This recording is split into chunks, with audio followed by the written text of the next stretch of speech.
development community. My name is Luis. Most of you probably already know that. Good morning. Hopefully, you can hear me and you can see me, and and we're live. Hey, Kristen, how's it going? Good morning. Let's see who else do we have out there right now. I saw Kara. Yes, Kim, Christiana, Melissa, Peter. Good morning. Good morning, everybody. Thanks for coming in. Glad you're gonna share a little time with me on Thursday this morning. I'm going to be talking about the attention economy, the age of distraction, learning in the time of COVID-19. There is no way in the world that I can get through everything that I'd like to get through in this community discussion, but we're going to give it a go. Yeah, so if any of you are interested at all at coming on screen and kind of being a part of this whole broadcast, I would be happy to have you. I would love to be able to question you about some of the things that I have in this little presentation that I got going on, and yeah, we'll get into it. If Toddy's out there, I know that last week Toddy and I were going to try to pull this off as well, but we just ran out of time, and so anyway, if any of you are interested, let me know. And let me turn my do not disturb on so that I don't get hammered by emails while we're going here. Let me see. So Eric B, let's see. I've seen, yeah, Kristen. I wanted to mention really quick, Kristen, I've been seeing sort of some of your posts on Twitter about, the challenges of the last couple of weeks. And this is kind of the result of that same sort of feeling. I think that I may have mentioned this a couple weeks ago, but it's, like there are certain things that are on my mind, and this discussion has kind of led to that. Like, I'm like, why is it that I can't be productive? Why does it feel so hard to prioritize things and to actually create and and generate content? And it led me to sort of really researching more about the attention economy, the age of distraction, and just you know just my lack of ambition right now. And so we're kind of gonna just get into that.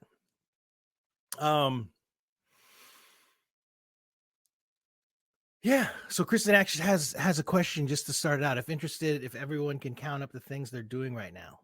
Yeah, like that's sort of going to be a part of what I want to talk about. So let me open up what I have for a presentation. Oh, and Kara's got to go. Hey, Kara, we need to catch up soon. I wanted to just give you a shout out. I know in our last guest, Dorota was saying how much you had inspired her, so I just want to throw that out there. Okay, so let me get into this. Here's the community discussion. The attention economy. I don't know if any of you know about that. The age of distraction and learning in the time of COVID. Here. So for the attention economy, I don't know if any of you guys know exactly what that is. It was sort of a newer concept for me. I've heard about it. I had heard about it, and sort of like just by hearing the term the attention economy, I figured, oh yeah, I sort of can get what that is. But Matthew Crawford, who was an author of this book that is really, really popular, you can see there on the screen, The World Beyond Your Head on Becoming an Individual in the Age of Distraction. Attention is a resource. A person only has so much of it. And I've actually heard this many times in my life about like my own decision-making processes. I'm somebody that has always liked to get my hands into a lot of different things all the time. And I've been advised so many times, like you have to, prioritize and make sure you don't spread yourself too thin. And my digital life is basically defined by this, that, that that I've had to like sort of trim things down. And so basically what we're talking about with the attention economy is that it is a legitimate sort of approach at looking at attention as a resource. And we all have just, a limited amount of attention that we can give anything. And yeah, there you go. I'm seeing from Christiana, she's like, and then I pick my phone up.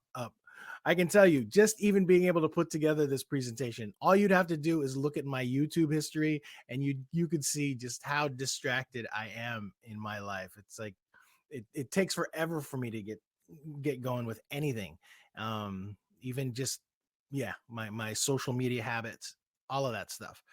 But this is where we're at. So you can kind of see, I sort of describe a little bit of what the attention economy is. Um, and here's my first question to the group as part of this discussion. Do you feel like your attention is a commodity? Is there too much taking up your attention right now?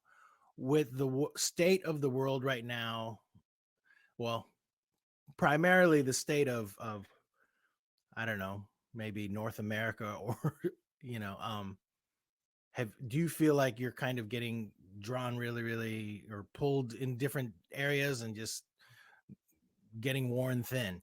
So let's see. I see Tabitha's checked in. Hi, Tabitha. Christiana saying yes. Kristen saying absolutely. Tabitha says yes. My attention is a commodity. Kim, yes, no question. Um, it is amazing how much I think most people are having to deal with on a regular basis, and having to draw their attention to things that they aren't accustomed to normally having to deal with. And so we're all through this like intense learning period right now. Yeah, and it's great to hear that I'm not alone. So, effects of the attention economy. We're in this state of perpetual distraction. Um, I know that I am. I'm constantly like, not just because there are so many things to be distracted by as far as news cycles and just sort of making sure that something as simple as going to the grocery store, that that I'm safe or my family is safe, but it sort of has put me on the path again of the passive consumption, sort of the FOMO. I've been on screens a lot more because I'm trying to keep up with what is going on with the pandemic and with other things, that are happening in the world around me. And I've found myself sort of, I think I was a lot worse at dealing with my sort of digital life. Like last year, I went on kind of a social media fast and tried to really like streamline what I was paying attention to. But because things have changed so rapidly lately, I'm back in it. And so it's just, I'm in this state of perpetual distraction. And yeah, my devices have become more central to like my daily life. And I'm just looking at stuff all the time. And then I'm looking at stuff, and then to be able to recover from looking at stuff, I look at other stuff, and it just becomes this, ongoing battle. Um, I'm going to read a little bit of what we've got in chat. Kristen is saying, I've been asking the people who work with me to schedule. Oops, you're disappearing. Everyone has some feedback on this. So let me see if I can scroll up. To schedule 15 minutes on my calendar so they can signal to me and I can signal to myself that they need my undivided attention and time. Otherwise, they message on Slack and my attention gets too divided. Yeah, I have. Yeah, I definitely want to talk about that. Um, Let's see. Randy, hey, welcome. Good morning. For sure. I think there is a need for me putting in the deep work that involves sustained focus for developing L&D projects. Yes, I'm also just trying to keep up. Yes. And then Kim is saying there are things that we have to think about now that people, even here in the US, did totally not need to pay attention to 50 to 75 years ago. Pension, over DIY retirement funding, trusting your doctor to managing your own healthcare. It goes on and on and on. Absolutely. Yes. Let me go. Oh, and then, it's funny when I was putting together this slide, I'm like, anyone in the audience suffering from these things that are on the screen? And then I found this like really annoying, distracting little animated GIF that I decided to throw in there because that is so annoying and I want to get rid of it. But it's, in fact, I wish I could go back to my slide deck and just delete it now because it was so annoying. But I'm like, that's exactly it. It's like I have this perpetual distraction of so many other things happening right now. So how do I get stuff done? There's like this thing pointing constantly to other things. So here is what I'm hoping you might be able to help me with, and maybe we can help each other with. And Kristen's already mentioned it a little bit. Do you guys have a strategy for maintaining focus?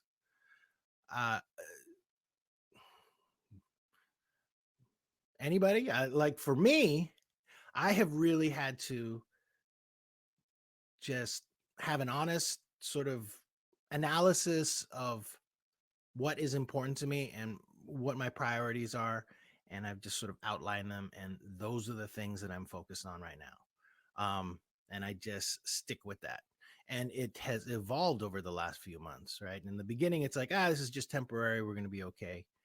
Um, but now it's like these are kind of hard coded into my daily, and it's like basically like family is at the top. I have to make sure that my wife and my son are getting taken care of and that they're doing okay, especially my son because he's only 6 and I want to keep an eye on him. And I feel like the more that I focus on his well-being, I think the better I'm seeing him do. Because for a while there, he was, there were some issues with anxiety and things like that. But now that I've sort of like cleared a path towards just kind of focusing on him, things have been a lot better.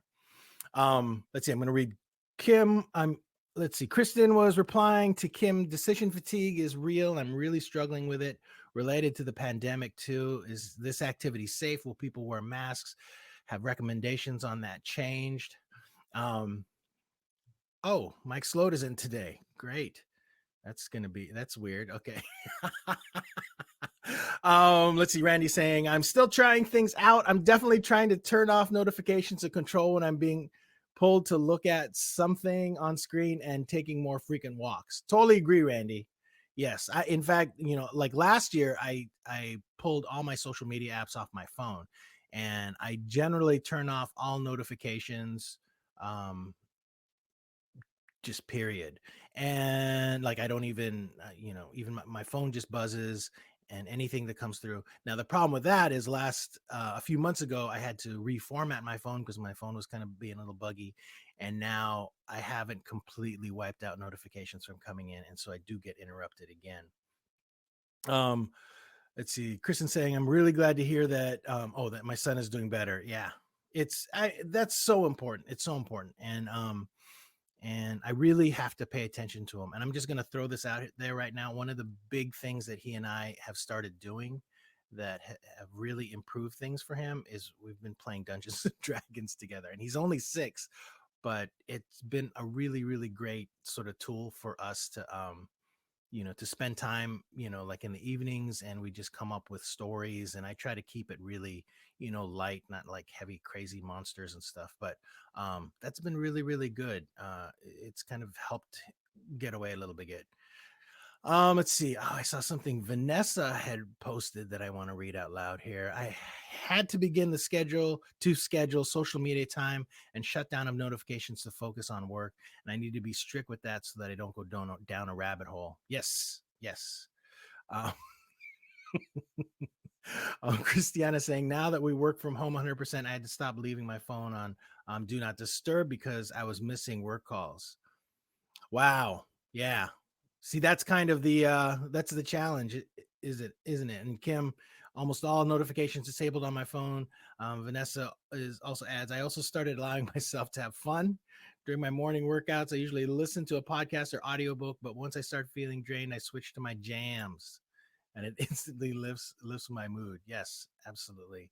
Yeah, and Kristen, I think, let's see, that's a good way to get pretend play in with a bit of structure. It makes it easier for me, at least. Yes, Kristen.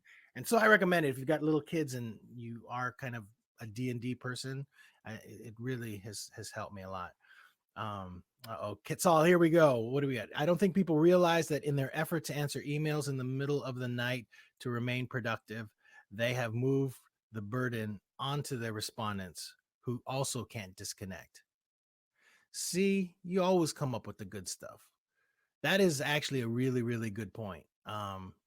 Thinking about like the kind of pressure that you're putting on others. And that actually speaks to sort of like where I'm at, even with TLDC, because I feel like I don't want to pressure anybody, in the community to have to respond to anything in particular. So you may have noticed that I'm like pushing out stuff less simply because I feel sorry for anybody that like all the noise, and we're going to get into that a little bit. I guess I should probably move on here. Um You'll see what I mean. So, feeling distracted. So, we're going to move into talking a little bit now about the age of distraction. Um, these are just some interesting statistics that I found, and they did have references, which I probably should have put on the slide. And this is really really interesting. I think that one of the ones that's particularly interesting to me is like at home, 60% of people spend more time staring at a screen than talking with their partner. I don't want to say that that's the way that my wife and I are functioning right now, but it sometimes feels like it.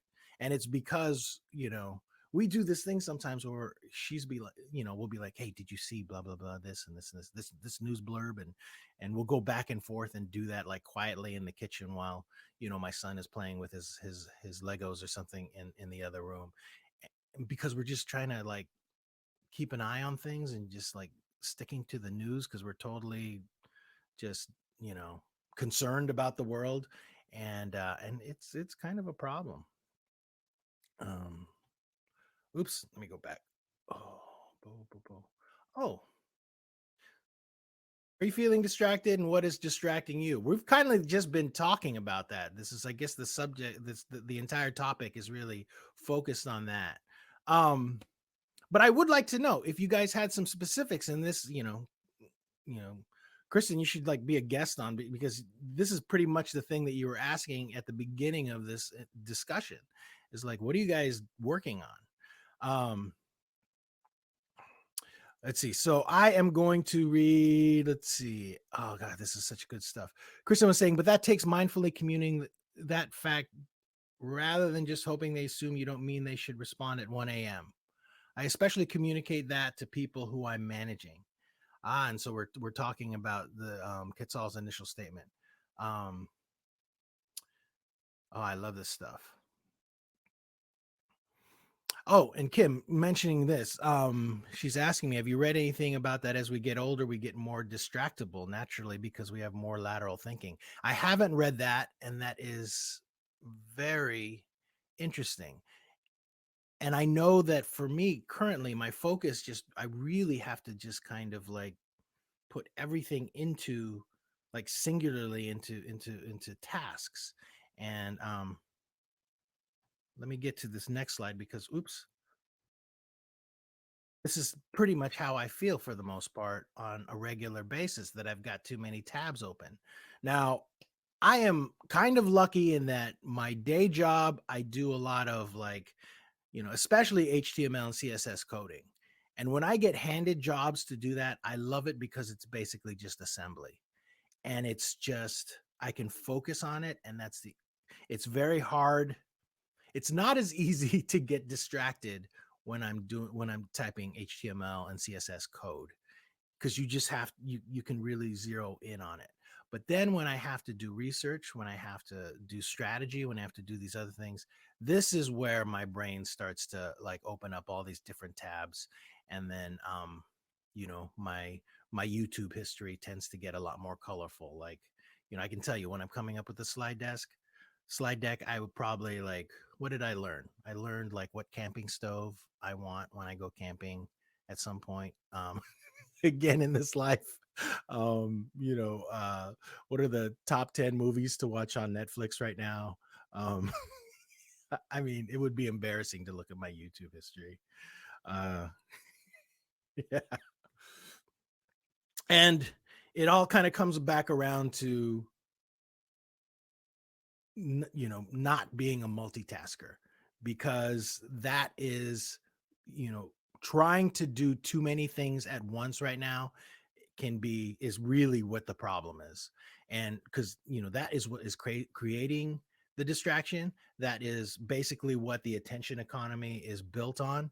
And personally, I can tell you, I used to be known as an incredible multitasker and people loved it. I used to, when I was at the e-learning guild, that was probably like the one thing that everybody said about me was like, oh, he's so great at multitasking. And not supposed to be great at multitasking, not even supposed to be multitasking, but I was good at taking on a bunch of stuff and like getting it all done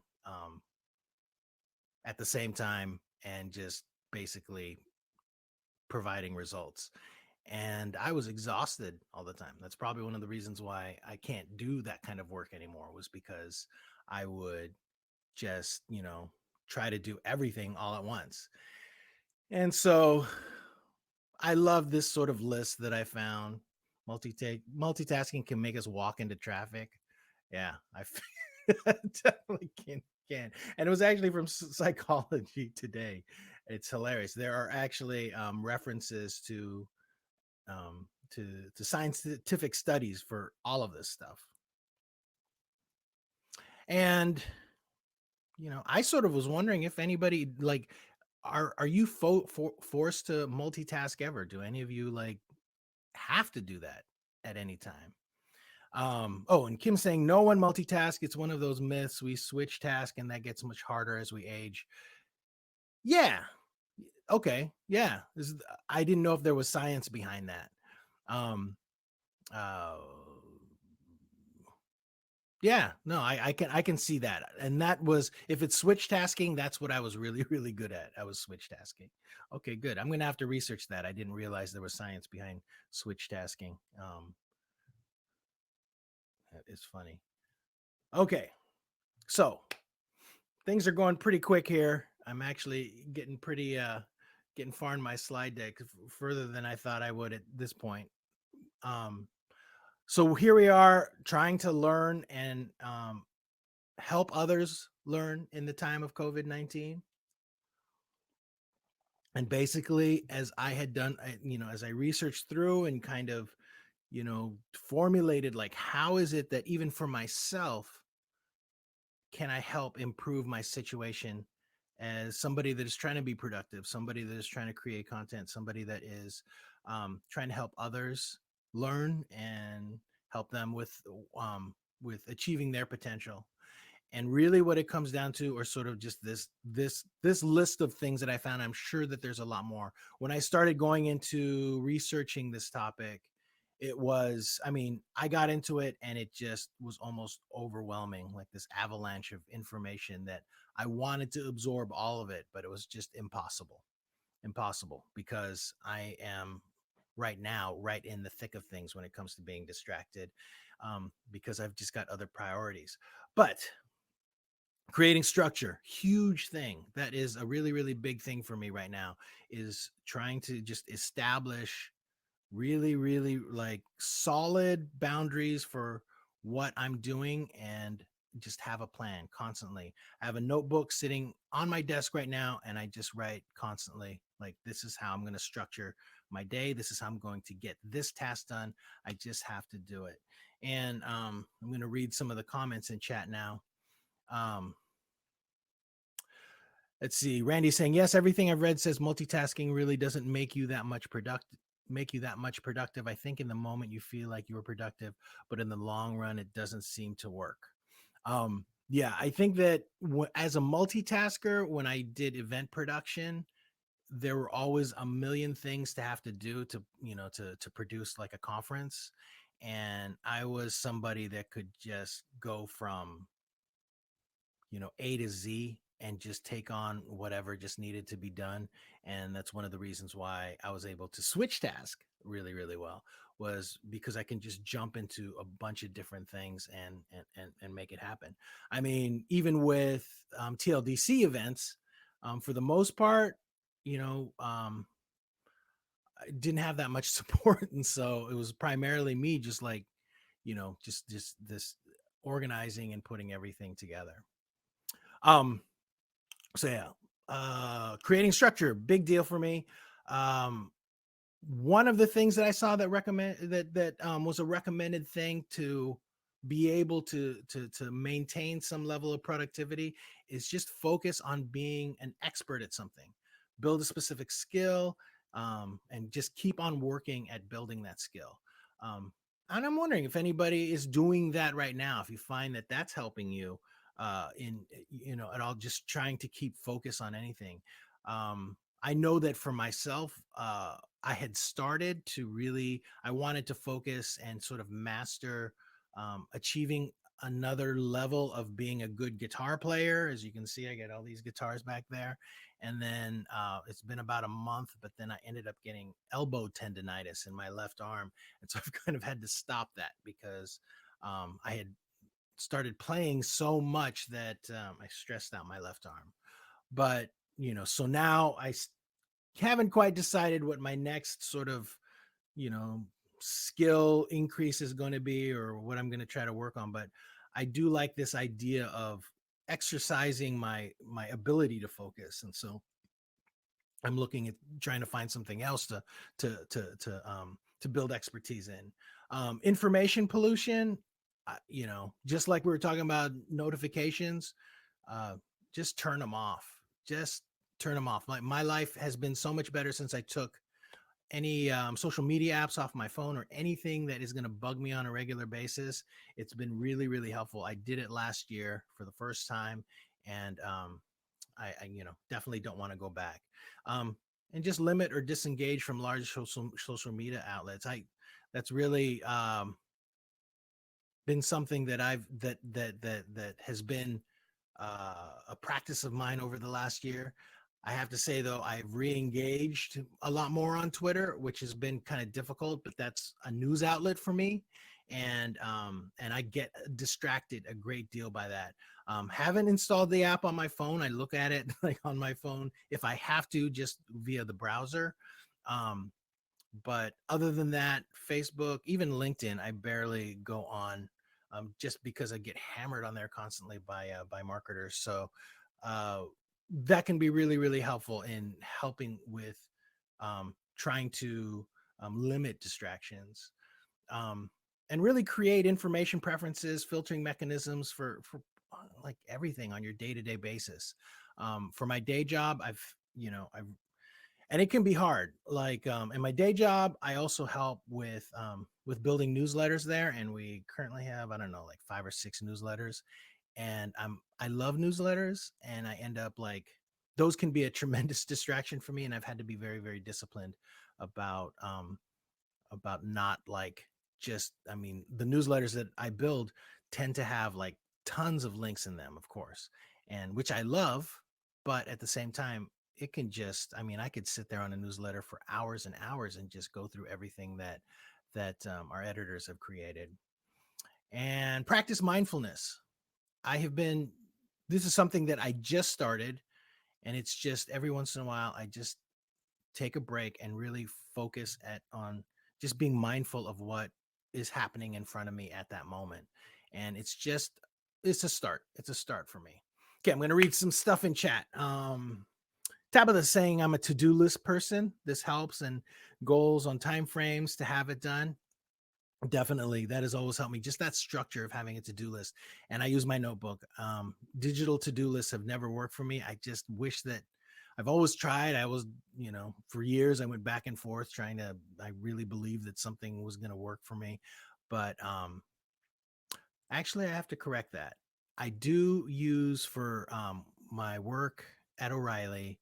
I have I use the text based to-do list, and I go over it every morning during my stand-ups. So that actually is a to-do list that I use. So, but it's just text only. I can't remember what the program is. It's like a Mac-based program that I really love. Oh, it's called Drafts, and I do my to-do list in there every day. Let's see here. Kim is saying to Tabitha, that is so cool. I used to be a clinical lab tech. Changing careers to become tech comm and L&D gave me a big boost in energy. Um, she also adds, I have notifications, location, all that stuff turned off on my phone. Turn it on only as needed. Yeah. Randy says, I've refocused my attention to places where I engage with a group that aligns more to my community of practice and gotten off social media too. That's a big thing, Randy. And I would love to, that's one of the reasons why I feel like TLDC is important too, is that it just gives people another destination that isn't, that I try to, well, I think it pretty much is ad free for the most part. Yeah, I don't have ads anywhere.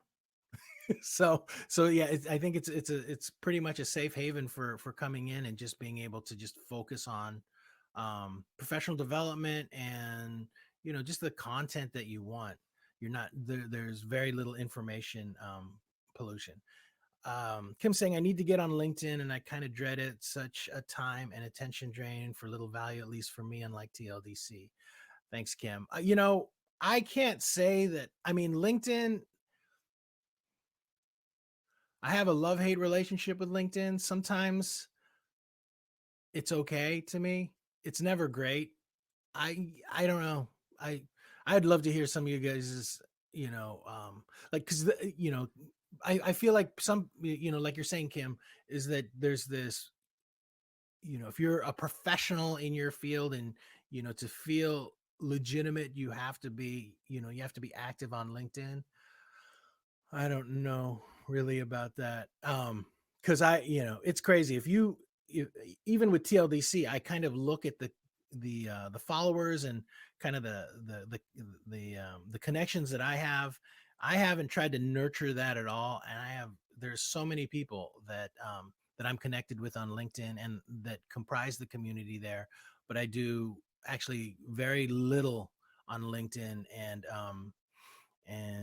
so I don't know how valuable it actually is for me. But it's love hate. I don't know. I think that's probably a whole separate discussion. Um, all right, so let me go here. Next one, and so here we go. You're not alone, and I guess this kind of brings me back to what I was saying about TLDC, is that it's like one of the few things, maybe one of the only things that I can really do where I can come back and relate to people again and feel safe.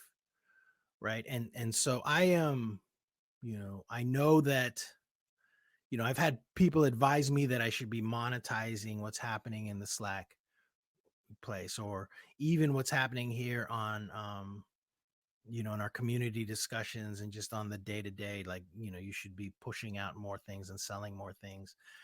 I'm not going to do that right now because I am just wanting to focus. Like, the one thing that is getting me through this and getting me, giving me some satisfaction about my relationship to TLDC is the fact that you're there. And, you know, I love doing the showcases right now and just bringing people together and seeing, and helping people facilitate connections. And so I'm just sort of, I'm going to emphasize that a lot more as we move forward, just because I want people to understand that they're not alone. That there are so many L&D professionals out there. It's crazy. Like, I love the diversity of this particular audience, and I want people to understand, like, how incredible it is. And so that's the big thing for me. You're not alone. um I'm going to nurture the relationships and connections. I'm going to try to I have some plans for exploring other methods of connecting with others and finding ways for meaningful communication. And, like so many others right now, making mental health a priority is just like so supremely important. And like, even in my exploration of distraction on a regular basis, I am constantly seeing how important that making sure that your mental health is good. And I kind of want to ask that. I mean, how is your mental health? How are you guys feeling out there? um because personally, lots of stress and lots of anxiety for me. Outlets like this and being able to communicate people about just work and what is going on with my life, since I'm not able to do that in the real world anymore. This is, it's just become incredibly important for me to just, be able to post something and know that other people are responding. It feels good, you know so I'd love to hear that. And also, right now, just don't force anything. It's, it's a challenge right now. And I was just visiting my mom this last weekend, who lives in Southern California. It's like a 6-hour drive away.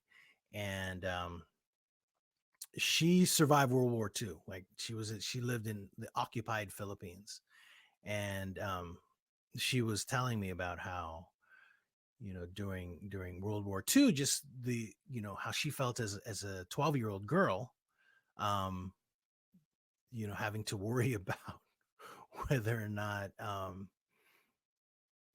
the village that she lived in was going to get terrorized, or it did get occupied, and and they had to hide and things like that.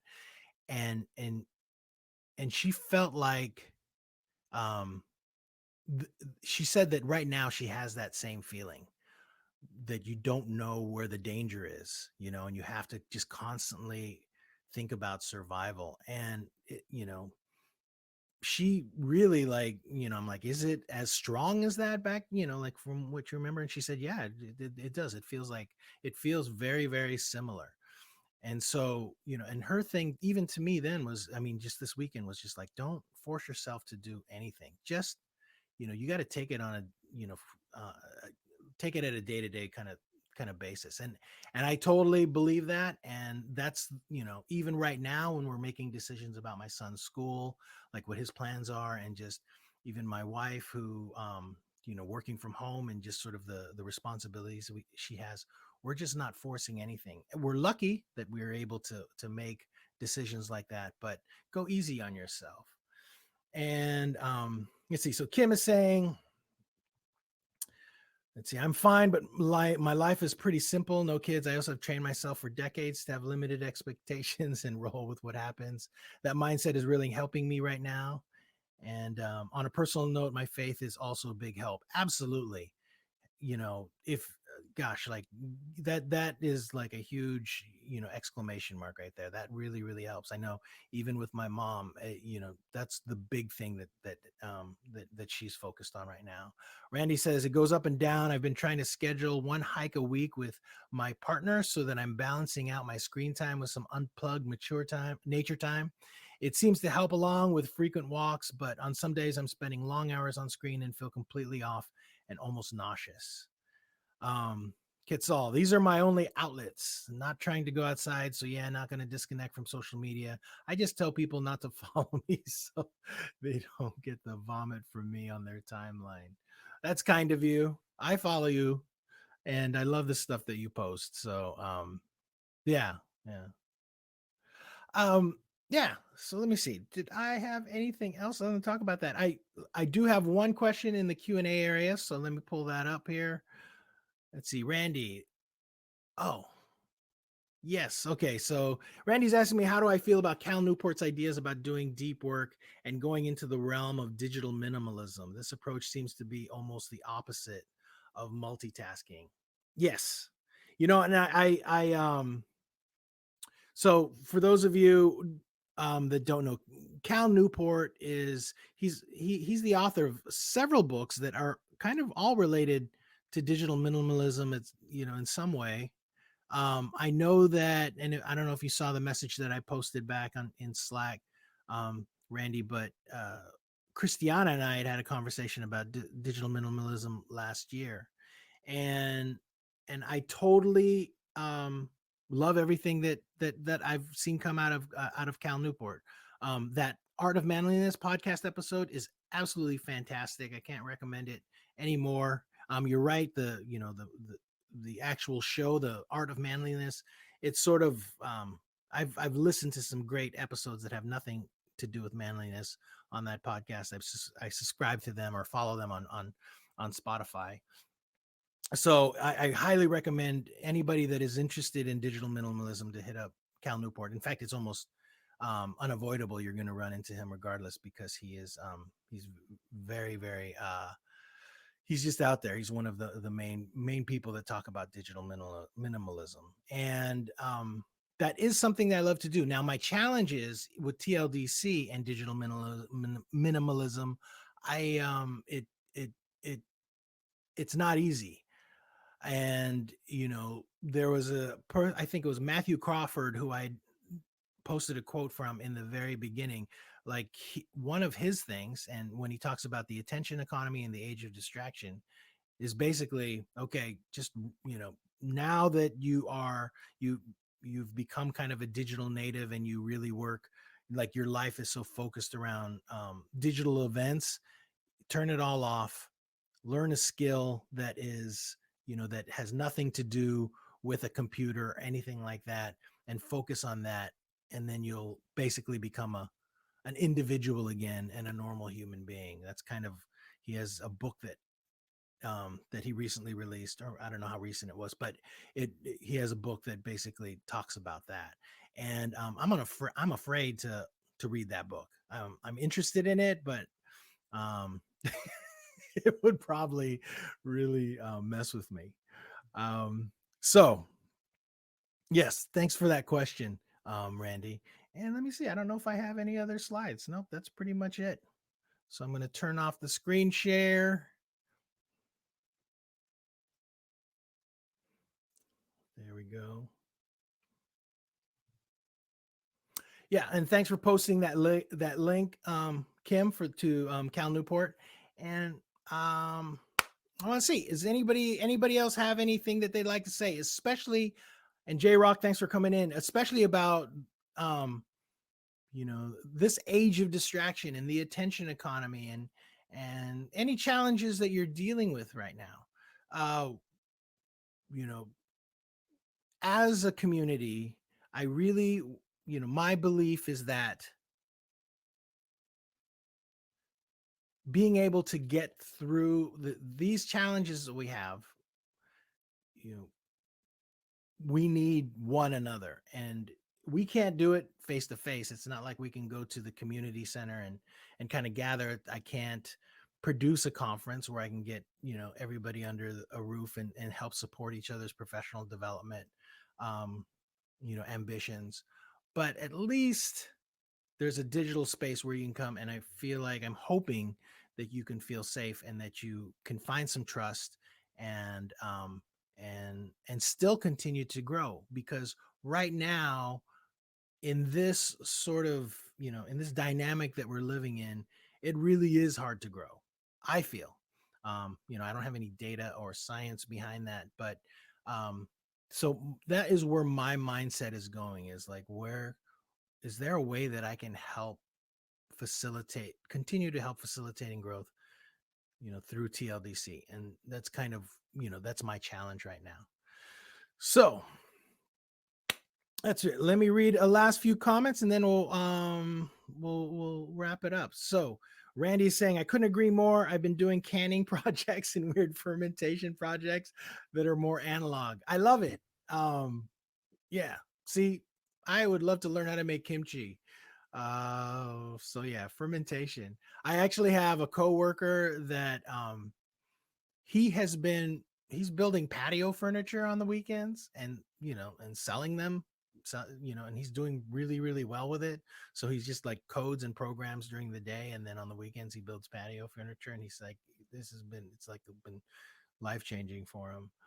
Um, J Rock, Neil Postman wrote a book way back when called Technopoly. I can't believe I said that right the first time. I did, didn't I? Technopoly. One of his claims was that every technological advance also claims a part of our humanity. Ouch. I feel like social media pets us with one hand while scratching us with the other. Yeah. Totally agree. Technopoly. I'm gonna have to link that one. And Randy's suggesting check out Mangkree's video. Oh, Mangchi. Yes. Yeah, I subscribe to her on on YouTube. In fact, my mom and I watched a few of her videos when I was visiting this last weekend.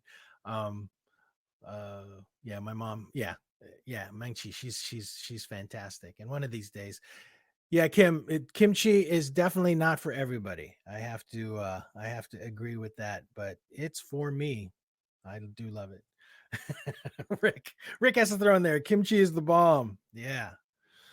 All right. So I think thanks, Melissa. I think that's gonna do it for this community discussion. I know I've got Kristen Torrance next week. We let's see, who is it? Toddy is gonna be back with us. with Holly Owen next week as well. I'm so excited that we're able to get her back on the schedule. So we've got a couple more broadcasts next week, and I still have more planned. The program has been slow for me. Not only is it hard to sort of book guests right now because people are just, getting on, having conversations online isn't everybody's top priority, but even for myself, it's been a challenge to kind of stay on task with certain things. So if you guys are anybody out there interested in having a conversation online in TLDC, let me know. I would love to have you on screen and broadcast it to everybody, and we'll just get through all of this together. And with that, I'm going to wrap it up before I crack up too much. I saw that Kitsal probably posted something that looks really, really funny, and J Rock will get me with the humor too. But thanks everybody. Thanks for popping in and sharing your Thursday morning with me. And we'll see you next week.